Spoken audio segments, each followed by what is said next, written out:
India गठबंधन के हमारे प्रत्याशी आदरणीय सुशील गुप्ता जी, जो पूर्व सांसद भी हैं, मैं और आपको मालूम, हरियाणा के युवाओं से ग्रुप डी की भर्ती के विश्वासघात का वो विषय है। पूरी ग्रुप डी की भर्ती की प्रक्रिया जो दोषपूर्ण है और एक षड्यंत्र के तहत भाजपा जजपा की सरकार एक बार फिर लाखों युवाओं को कोर्ट की दर-दर ठोकरें खाने को मजबूर करने वाली है। वो विषय है हरियाणा के युवाओं से छल फरेब धोखा, जो भाजपा जजपा का डीएनए बन गया है। आपके दर्शकों और पाठकों को याद होगा कि हरियाणा में पिछली बार ग्रुप डी की भर्ती साल 2018 में जींद उपचुनाव से 5 दिन पहले की गई थी, ताकि जींद उपचुनाव और उसके बाद विधानसभा का चुनाव प्रभावित किया जा सके। 18,000 बच्चों को ग्रुप डी में उस समय 2018 के अंदर भर्ती किया। आखिर में नौकरी कितने को मिली? 6 से 7,000। 18 के 18,000 को ज्वाइन करवा दिया। उसके बाद डॉक्यूमेंट वेरिफिकेशन का हवाला देकर, उसके बाद बायोमेट्रिक्स का हवाला देकर, उसके बाद उनका स्पोर्ट्स सर्टिफिकेट गलत होने का हवाला देकर, उसके बाद सोशो इकोनॉमिक क्राइटेरिया के मार्क गलत होने का हवाला देकर उन्हें नौकरी से निकाल दिया गया। 4,000 के करीब बच्चे ऐसे थे जिनमें कैथल जिले के, जींद जिले के बहुत बच्चे मुझे मिले। जैसे एक ब्राह्मण समाज की हमारी बिटिया जिसने मास्टर्स इन इंजीनियरिंग इलेक्ट्रॉनिक्स में की थी, वो मिली। उसको कुक लगा दिया और कहा कि तुमको कपड़े भी धोने हैं पूरे पुलिस के लोगों के। तो मेरे पास आई और उसने कहा, भैया मैं डबल इंजीनियर हूं, टॉपर हूं, मैं कपड़े धोने के लिए थोड़ी नौकरी लगी। पर आखिर में 4,000 ऐसे बच्चे नौकरी छोड़कर चले गए। पर खट्टर सरकार ने अपना उल्लू सीधा कर लिया हरियाणा के नौजवानों को भटकाकर। साथियों, जो आज गुप्ता जी, मैं और श्वेता जी आपके सामने लेकर आए हैं, वो उससे भी बड़ा खुलासा है, जो अभी तक की 2018 के बाद 5 साल तक खट्टर सरकार कुंभकर्णी नींद सोई रही। कोई ग्रुप डी की भर्ती नहीं हुई। अब फिर चुनाव आया है लोकसभा का, तो लोकसभा चुनाव से बिल्कुल ठीक पहले शकुनी की चौपड़ फिर फैला दी गई है। 13 और 14 मार्च 2024 को लोकसभा चुनाव की जो घोषणा है वो संभावित है और उसके 3 महीने यानी 90 दिन के अंदर अंदर ये हमारे विधानसभा के चुनाव हो जाएंगे सितंबर 2024 में। तो 7 मार्च 2024 को यानी 2 दिन पहले रात के 12:20 पर खट्टर साहब ने और उनके Haryana service cell counter HSSC ने रात को 12:20 पर रिजल्ट निकाल दिया ग्रुप डी की 10,997 भर्तियों का। टोटल पोस्ट थी 13,536। 3,000 तो यहीं खा गए, उनका रिजल्ट ही नहीं निकाला। पर 10,997 का निकाला, तो 2,536 तो पहले ही कम कर दी। ग्रुप डी का ये रिजल्ट सुशील गुप्ता जी, मैं और श्वेता जी इल्जाम लगाते हैं ये त्रुटिपूर्ण और दोषपूर्ण है।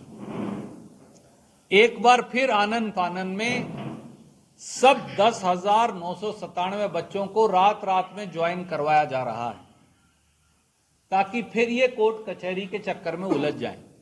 ना डॉक्यूमेंट वेरिफिकेशन हुई, ना ऑफलाइन कोई वेरिफिकेशन हुई, ना बायोमेट्रिक्स हुए, ना सर्टिफिकेट्स की जांच हुई, ना यस नो की ऑप्शन दी, सीधे ज्वाइन करवा रहे, ताकि फिर अपनी छाती पीट लेंगे, छाती ठोक लेंगे, पीठ थपथपा लेंगे कि हमने इतने बच्चों को भर्ती किया, बाद में उनमें से 10,997 में से पता चलेगा 7,000 को नौकरी नहीं मिली, बाद में वो निकल गए।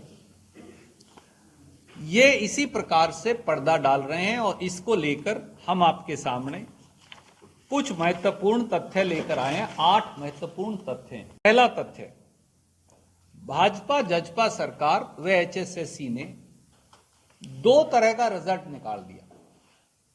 आप कहेंगे वो कैसे हो सकता है सर, दो रिजल्ट कैसे आ सकते हैं एक ही पोस्ट के?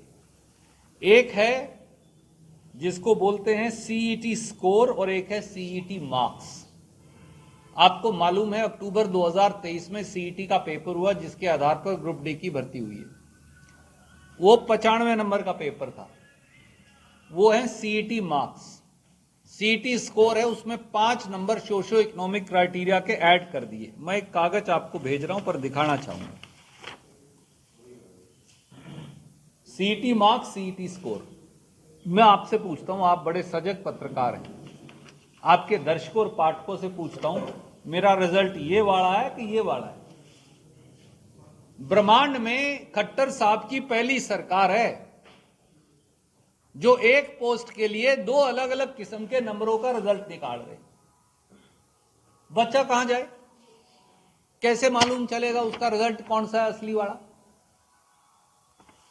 दूसरी बात, 5 नंबर जो सोशो इकोनॉमिक क्राइटेरिया के डाल के रिजल्ट निकाला है, सोशो इकोनॉमिक क्राइटेरिया के नंबर देने की बात ये हाई कोर्ट के इस आदेश से स्टे कर दी गई कि आप सोशो इकोनॉमिक क्राइटेरिया के नंबर नहीं दे सकते। मैं उसकी 4 ऑपरेटिंग लाइन पढ़ देता हूं ऑर्डर की। Therefore, the clause in the impugned advertisement dealing with socio-economic criteria and experience and providing 20 marks to Haryana domicile applicants or on the basis of descent contained in para 13 so and so is suspended until further order. तो भैया आप court ने stay कर रखे हैं socio economic criteria के number, आप वो नंबर देकर रिजल्ट निकाल रहे हो। मैं ज्वाइन कर लूं, उसके बाद ये अपहोल्ड हो जाए, फिर मैं ये क्या करूंगा? इतने बच्चों की शादी हो जाएगी, फिर 4 साल बाद, 2 साल बाद, 1 साल बाद आप उन्हें नौकरी से निकाल देना। तो आप ये क्यों नहीं बता रहे बच्चों को कि सोशो इकोनॉमिक क्राइटेरिया के नंबर स्टे कर रखे हैं कोर्ट ने? तो फिर दे कैसे रहे हो अगर स्टे कर रखे हैं? तीसरी हेराफेरी जो कर रहे हैं खट्टर साहब, मुख्यमंत्री श्री मनोहर लाल खट्टर ने सार्वजनिक तौर से वादा किया था कि ग्रुप सी का रिजल्ट पहले निकालेंगे, ग्रुप डी का रिजल्ट बाद में निकालेंगे। आप पूछेंगे क्यों? इसलिए सर कि ग्रुप सी में भी बच्चे ने अप्लाई किया है, ग्रुप डी में भी बच्चे ने अप्लाई किया है, क्योंकि ये छोटी पोस्टें, तो मुझे लगता है यार ये मिल जाए या ये मिल जाए।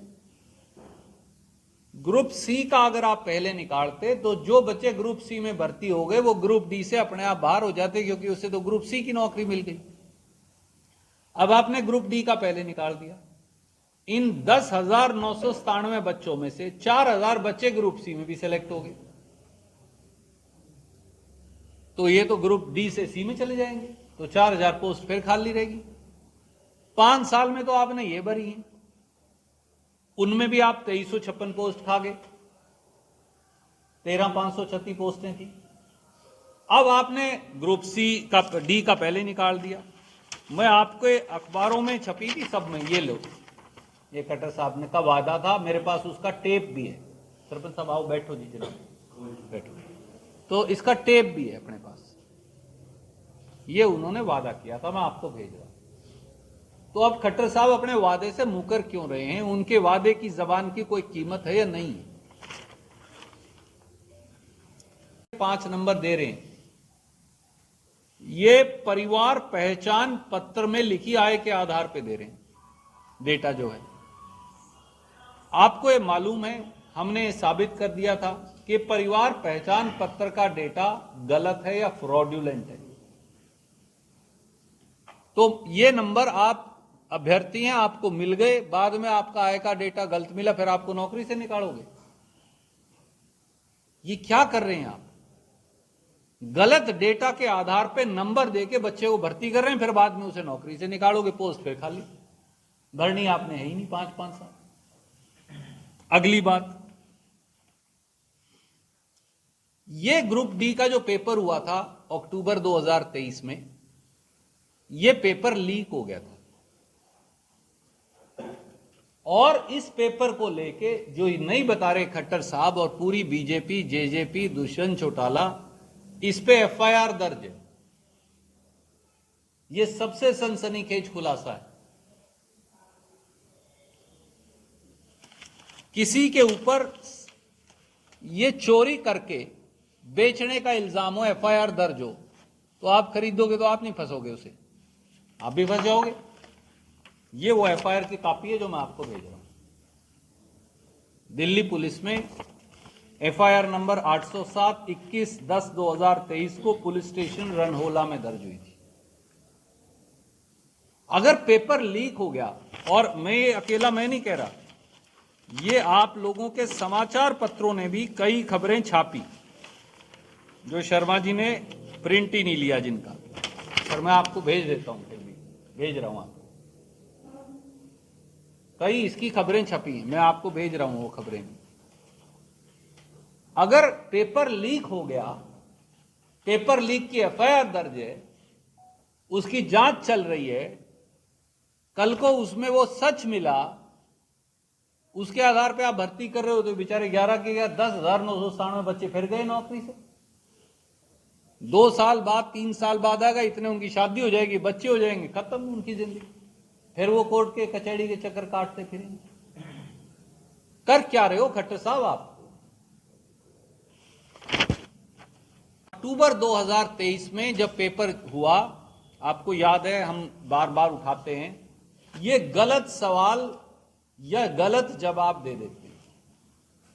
ये पूछो, ये माइक जो है ये कैथल सिटी का है, जवाब लिख देंगे पंजाब केसरी का है, तो जवाब गलत है। तो बच्चे ऑब्जेक्शन देते हैं, 100 रुपया हर सवाल के साथ, एतराज के साथ जमा कराना पड़ता है। उसके बाद ये फाइनल आंसर की जारी करते हैं।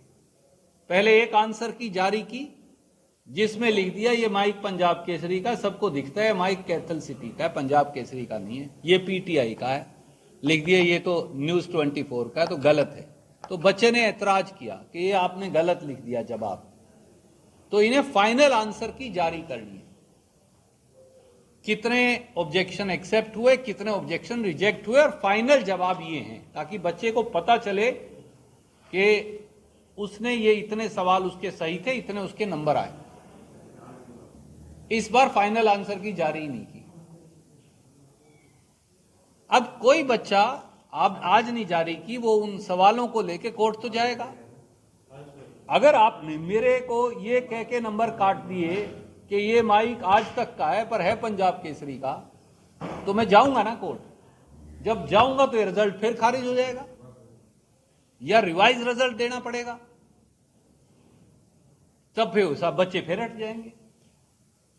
तो आप उन्हें क्यों गधी एज में डाल रहे हो, क्यों चक्रों में डाल रहे हो, क्यों उनकी जिंदगियां नष्ट कर रहे हो, क्यों उन बच्चों को चक्रों के अंदर घुमा रहे हो?